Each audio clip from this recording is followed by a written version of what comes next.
Well, good evening to you, and I have to start by saying I am a fanboy of yours. Larger than ever fangirl you could be. I'm a fanboy of yours. Good evening. What a pleasure to see you all. It is, as we were thinking about the words of our speaker, I was thinking of the parents of Kim, who I had the honor to be seated with tonight.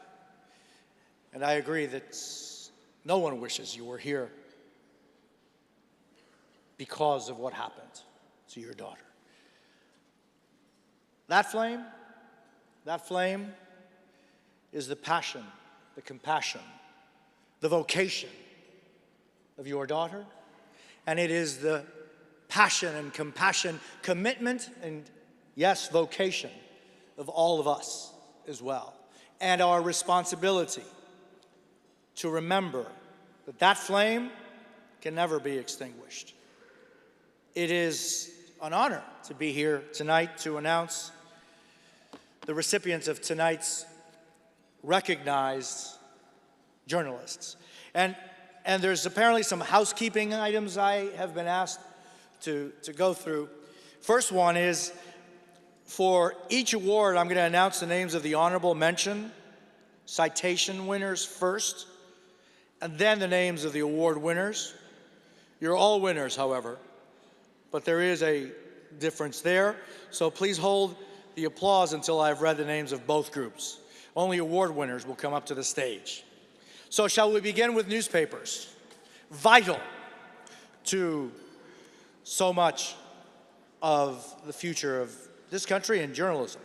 The Hal Boyle Award tonight, sponsored by Norm Pearlstein in honor of his friend Jerry Flint, is for Best Newspaper, News Service, or Digital Reporting from Abroad.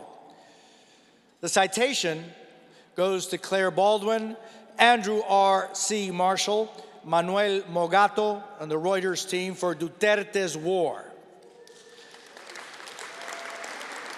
Absolutely. The winner is the Associated Press staff for Rohingya Exodus.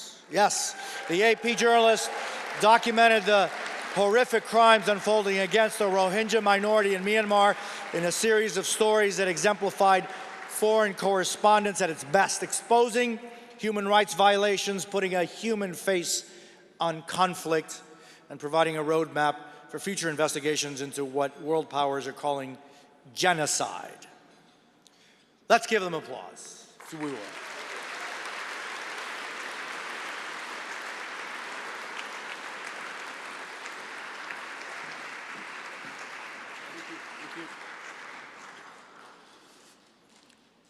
Imagine losing your home, your family, your dignity, and your country. Imagine being brutalized and repeatedly raped by men in uniform.